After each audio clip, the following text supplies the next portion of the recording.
تيميتش يمركافا ودي غاري خلطنا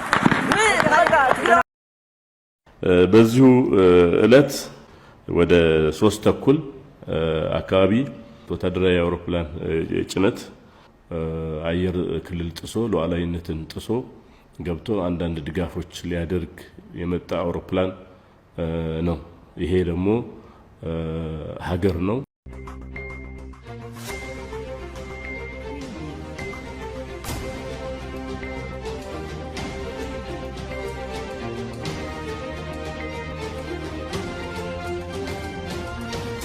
سلام خميت صنح كبرات تخاتلتين لومي خلتنا حاسة زحرنا يوم حصرتن اوانا زبلنا يم زيناتات حزنا لكم مصينا لنا نخت كتاتولنا بخبرنا عدمنا برأست زينا خنفلم ኣብ ግንባር ሸራሮ ዝተወልዐ ብርቱዕ ኩናት ናብረ መጽ ተቐይር ኣሎ ሰራዊት ትግራይ ነቲ ከኣንፈስ ሱዳንን ሸራሮን ዝተሰንዘረሉ መጥቃዕቲ ብምምካን ሻለቃታትን ኮነሬላትን ዝርከብዎም ብርክስ ዝበልዓልዎ ተኣዘዝቲ ሰራዊት ፌደራል ማሪኹ ኣሎ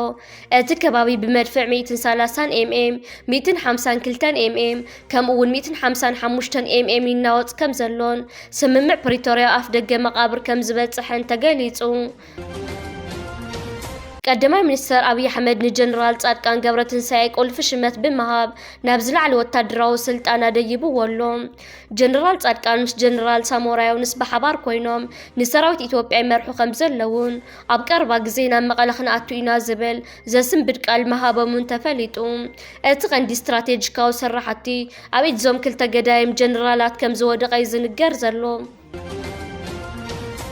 ኣብዶብ ኤርትራን ኢትዮጵያን ብምርኻብ ታሪካዊ ስምምዕ ዝገበሩ ኣዛዝ ፋኖ ዘመነ ካሴን ኣቦ ወንበር ጉጉም ኮነሬል ኢብራሂም ዑስማንን ኣንጻር ስርዓት ብልጽግና ብሓባር ንምውጋእ ተሰማሚዖም ኣለዉ ሓይሎ ጉጉም ናይ 0 ሰዓት ይጽበ ከም ዘሎ ክገልጽ እንከሎ እዚ ኺዳን እዚ ንመንግስቲ ፌደራል ካብ ዝተፈላለዩ ኣንፈታት ዝቐሰር ሓደገኛ ስጋኣት ኮይነሎ ኣብ ግንባር ቆቦ ኣብ መንጎ ሰራዊት ምክልኻልን ሓይልታት ፋኖን ብዝተወልዐ ብርቱዕ ውግእ እቲ ናብ ትግራይ ከኣቱ ተወዲኡ ዝነበረ ሰራዊት ተዓናቒፉ ይርከብ ብሰንኪ እዚ ኩናት ኣብ ወልቃይትን ሑመራን ዝነበሩ ሰፋሮ ብበዝሒ ሃድሙ ከም ዘለውን ዋጋ ትራንስፖርት ንሓደ ሰብ ክስካብ 5500 ብር ዓሪጉ ከም ዘሎን ካብቲ ከባቢ ዝወፁ ጸብጻባት የረጋግጹ ኣብ ምዕራብ ትግራይ ኩናት ቀጺል ኣሎ ግንባር ሸራሮ በኸበድቲ ብረታት ይናወጽ ኣሎ ድሕሪ 2 ዓመት ዝተነበረሉ ተስፋ ሰላም ፈሪሱ ኣብ ግንባር ሸራሮን ከባቢን ዘስካሕክሕን ብርቱዕን ውግእ ዳግማይ ተባሪዕ ኣሎ እቲ ትማሊ ዝተወልዐ ኩናት ነቲ ን2 ዓመታት ጸኒሑ ዝነበረ ስምምዕ ፕሪቶሪያ ናብ መቃብር ዘውረደ ይመስል ከም ዘሎ ካብቲ ቦታ ዝወፁ ጸብጻባት የረጋግጹ ኣብዚ ሕጂ እዋን ሰራዊት ፌደራልን መሻርክቱን ስትራቴጂካዊ ቦታታት ንምሓዝ ንመላእ ከተማ ሸራሮን ከባቢያን በኸበድቲ ብረታት ይድብድብዎ ኣለዉ እቲ ደብዳብ ካብ ክልተ ቀንዲ ኣንፈታት ዝካየድ ዘሎ ኮይኑ ዝለዓለ ናይ ዓይንወት ዓቕሚ ዘለዎም ብረታት ይዘንቡ ኣለዉ ካብ ግንባር ልጉዲ እቲ ካብ 27 እስካብ 38 ኪሎ ሜትር ሽፍን ንዒላሞ ብቐጥታ ዝወቅዕ መድፍዕ 130 ኤምኤም ብበዝሒ ትኮስ ኣሎ ካብ ግንባር ባዕኸር እቲ ኣዝዩ ዘሰቅቕ መድፍዕ 152 ኤምኤም ካብ 24 እስካብ 40 ኪሎ ሜትር ሽፍን ኣብ ከተማ ሸራሮ ዓብይ ናይ ምፍንጃር ዕንወት ንምፍጣር ብዘይ ዕረፍቲ ይድብድብ ኣሎ እዚ ምንቅስቃስ እዚ ነቱ ዘባናዊ ናይ ሓዊ ባሕሪ ቀይርዎ ይርከብ እዚ ውግእ ኣብ መንጎ መራሕቲ ትግራይን መንግስቲ ፌደራልን ዘሎ ምሰሓብ ናብ ዝለዓለ ጠርዙ ከም ዝበፅሐ ዘርኢ እዩ መንግስቲ ክልል ትግራይ ሰራዊት ፌደራል መጥቃዕቲ ከፊቱ ክብል ክኸስስ እንከሎ ሚኒስተር ዶክተር አብርሃም በላይ ብወገኖም እቲ ኩናት ብወገን ዶክተር ደብረጽዮን ገብረ ሚካኤል ዝእዘዙ ሓይልታት እዩ ተጀሚሩ ብምባል ዓብይ ናይ ክሲ ቃልሲ ይካየድ ኣሎ ብተወሳኺ ኣይተ ጌታቸው ረዳ ነቲ ኩነታት ሓደገኛ ፀወታ ክብሉ ገሊፆምዎ ኣለዉ ገለ ኣካላት በሓይሊ ናብ ስልጣን ንምምላስ ዝገብርዎ ዘለዎ ፈተነ ንመላእ ህዝቢ ትግራይ ናብ ዝገደደ ደማዊ ኩናት ዝደፍእ ምዃኑ ብምግላጽ ሓያል መጠንቀቕታ ሂቦም ኣለዉ እዚ ኣብ ሸራሮ ተወሊዑ ዘሎ ሓዊ ንዞባዊ ሰላም ቀርኒ ኣፍሪቃ ዓብይ ስጋእ ዘውደቐ ታሪካዊ ምዕባለ ኮይኑ ኣሎ ካብ ግንባር ሸራሮ ዝወፅእ እዋናዊ ሓበሬታታት ከም ዘመልክትዎ ሰራዊት ትግራይ ነቲ ብወገን መንግስቲ ፌደራልን መሻርክቱን ዝተሰንዘረሉ መጥቃዕቲ ንምምካን ኣብ ዝገበረ መኸተ ዓብዪ ወታደራዊ ዓወታ መዝጊብ ኣሎ። ኣብቲ ዝተኻየደ ጽኑዕ ኩናት ብርክት ዝበሉ ላዕለዎት ኣዘዝቲ ሰራዊት ፌደራል ተማሪኾም ኣብ ኢድ ሰራዊት ትግራይ ኣትዮም ኣለዉ። እቶም ተማሪኾም ዘለዉ ኣዘዝቲ ዝተፈላለዩ ወታደራዊ ማዕርጋት ዝሓዙ ኮይኖም ሻለቃታትን ኮነሬላትን ከም ዝርከብዎም ተረጋጊጹ ኣሎ። እዞም መራሕቲ ሰራዊት እዚኦም ነቲ ኣብ ምዕራብ ትግራይ ዝካየድ ዘሎ ስርሒታት በቐጥታ ይመርሑ ዝነበሩ ምዃኖም እቲ ስርሒት ንወታደራዊ ስርዓት ብልጽግና ዓብዪ ክሳራ ከም ዘስዓበሉ ይግለጽ ኣሎ። እቲ ኩናት ኣብ መንጎ ኢትዮጵያውያን ጥራይ ዝተሓፀረ ኣይኮነን። ሰራዊት ሱዳን ኣብቲ ዞባ በቐጥታ ኢዶም ከም ዘእተዉ ተረጋጊጹ ኣሎ። እዚ ናይ ግዳም ሓይልታት ምትእትታው ነቲ ዞባዊ ቅልውላው ናብ ዝገደደ ደማዊ ኩናት ይደፍኦ ከም ዘሎን ነቲ ውግእ ዓለም ለኻዊ መልክዕ ከም ዘተሓዞን ይንገር ኣሎ።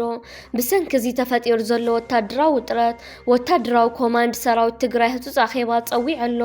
እቲ ውግእ ካብ ምዕራብ ትግራይ ሓሊፉ ሕጂ ናብ ግንባራት ዓፋርን ራያን ይዘርጋሕ ከም ዘሎ ተፈሊጥ ኣሎ። ብተወሳኺ ሓይሊ ሰላም ትግራይ ዝተባሃሉን ካብ ወገን ዓፋር ተበጊሶም ናብ መቐለ ንምምራሽ ዝንቀሳቐሱ ዘለዉ ሓይልታት ነቲ ውሽጣዊ ወጥሪ ትግራይ ብዝገደደ የቃልሕዎ ኣለዉ። ብወገን ደቡብ ሱዳን ዘሎ ኩነታት እውን ኣዝዩ ዘሰቅቕ ኮይኑ ኣሎ። ሰራዊት ኢትዮጵያ ደቡብ ሱዳን ጥሒሱ ናብ ከባቢ ኣልፋሻጋ ከም ዝኣተወ ተሓቢሩ። ብፍላይ ኣብ ከባቢ ኣልቃዲማ ብዝተገበረ ናይ ድሮን ደብዳብ 3 ሰላማውያን ሰባት ሂወቶም ከም ዝሓለፈ ተረጋጊጹ። እዚ ስጉምቲ እዚ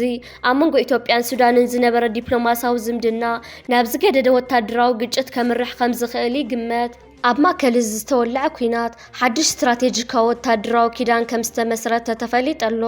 ወታደራዊ ኣዛዚ ፋኖ ዘመነ ካሴ ምስ ወቦ ወንበር ውድብ ዓፋር እጉጉም ኮነሬል ኢብራሂም ዑስማን ዓልዩ ኣብ ደቡብ ኤርትራን ኢትዮጵያን ብምርኻብ እቲ ዝዓበየ ዝበሃል ስምምዕ ገይሮም ኣለዉ። እዞም ክልተ ሓይልታት ኣንጻር ስርዓት ብልጽግና ብሓባር ንምቅላስ ብወግዒ ተሰማሚዖም ኣለዉ። ውድብ ዓፋር እጉጉም ብሰራዊትን ብህዝባዊ ደገፍን ተሃኒጹ ኣብ ዝለዓለ ናይ ድልውነት ብርኪ ከም ዘሎን ነቲ ስርዓት ንምውዳቕ ናይ 0 ሰዓት ይጽበ ከም ዘሎን ናይቲ ውድብ ሓላፊ ህዝባዊ ርክባት ጃሚ ቃድም ብትብዓት ገሊጹ ኣሎ። እዚ ኪዳን እዚ ንመንግስቲ ፌደራል ካብ ክልተ ኣንፈት ዝቐስር ሓደገኛ ወታደራዊ ዕርዲ እዩ። ብወገን ደቡብ ኣብ ግንባር ቆቦ ኣብ መንጎ ሰራዊት ምክልኻል ኢትዮጵያን ሓይልታት ፋኖን ዘስካሕካሕ ከቢድ ውግእ ተወሊዑ ይርከብ። እቲ ናብ ትግራይ ንምእታው ዓብዪ ውጥን ሒዙ ተወዲቡ ዝነበረ ሓይሊ ሰራዊት ምክልኻል ብሰንኪ ዘጋጠሞ ዘይተጸበየ ብርቱዕ መጥቃዕቲ ፋኖ ስርሒቱ ተዓናቒፉ ዓብዪ ወታደራዊ ቅልውላው ወዲቑ ኣሎ። እቲ ከባቢ ብናይ ከበድቲ ብረታት ድምፂ እናወፅ ከም ዘሎን ቆቦ ናብ ናይ ውግእ ማእከል ትቕየር ከም ዘላን ተፈሊጥ ኣሎ። ኣብ ምዕራብ ትግራይ ወልቃይትን ሑመራን ሰፊሮም ዘለዉ ሰባት ብሰንኪ ዝሓደሮም ከቢድ ናይ ሞት ስጋት ብበዝሒ ካብቲ ዞባ ይሃድሙ ኣለዉ። እዚ ጃምላዊ ምህዳም እዚ ኣብቲ ዞባ ዓብዪ ናይ መጓዓዝያ ቅልውላው ፈጢሩ ይርከብ። ዋጋ ትራንስፖርት ካብ ሕሞራ ናብ ጎንደር ንሓደ ሰብ ጥራይ እስካብ 5500 ብር በፂሑ ኣሎ። እዚ ድማ እቲ ኣብቲ ዞባ ዘሎ ስጋኣትን ጭንቀትን ክስካብ ክንደይ ዓሚቕ ምዃኑ ዘርኢ እዩ። ህዝቢ ንብረቱ ገዲፍ ሂወቱ ንምድሓን ናብ ዝተፈላለዩ ከባቢታት ይበታተን ኣሎ። ብዛዕባ ዝተኸፊቱ ዘሎ ሰፊሕ ኩናት ኣመልኪቱ ሓያል መግለፂ ዝሃበ ኤርትራዊ ኣክቲቪስት ኣወል ሰይድ እዚ ኣብ ትግራይ ዳግማይ ተወሊዑ ዘሎ ኩናት ንመላእ ቀርኒ ኣፍሪቃ ናብ ሓደጋ ዘውድቕን ዘየቋርጽ ሰደድ ሓዊ ዝውልዕን ምዃኑ ኣጠንቂቑ ኣሎ። ኣወል ሰዒዳ መግለፂኡ መላ ህዝቢ ኣፍሪቃን ማሕበረሰብ ዓለምን ኣብ ጎንቲ ተወፂዑ ዘሎ ህዝቢ ትግራይ ደው ክብልን ነዚ ኩናት ደው ንምባል ክንቀሳቐስን ጻውዒት ኣቕሪቡ ኣሎ። እዚ ከምዚ ኢሉ እንከሎ ኣብቲ ዝለዓለ ናይ ስልጣን ጽፍሒ መንግስቲ ኢትዮጵያ ዘይተጸበየ ንመላእ ፖለቲካዊ መድረኽ ዘናወፀን ምደባ ተፈጺሙ ኣሎ። ቀዳማይ ሚኒስትር ኣብይ ኣሕመድ ንጀነራል ጻድቃን ገብረትንሳኤ ኣብ ስርዓት ብልጽግና ካብቶም ዝለዓለ እምነት ዝተነበረሎምን ቁልፊ ወታደራዊ ስትራቴጂን ዝሕዙ መራሕቲ ሓደ ገይሩ ሸይምዎ ኣሎ። እዚ ሽመት እዚ ጀነራል ጻድቃን ኣብ ወታደራዊ ስትራቴጂን መሪሕነት እቲ ሃገር ወሳኒ ዓንዲ ሕቆ ኮይኑ ምውፅኡ ዘርኢ እዩ። እቲ ዝያዳ ዘገርም ሓበሬታ ድማ ጀነራል ጻድቃን ገብረትንሳኤ ምስቲ ናይ ቀደም መባእስቱን መቃልስቱን ዝነበረ ጀነራል ሳሞራ ዮኑስ ብሓባር ኮይኖም ንሰራዊት ኢትዮጵያ ይመርሑ ምህላዎም እዩ።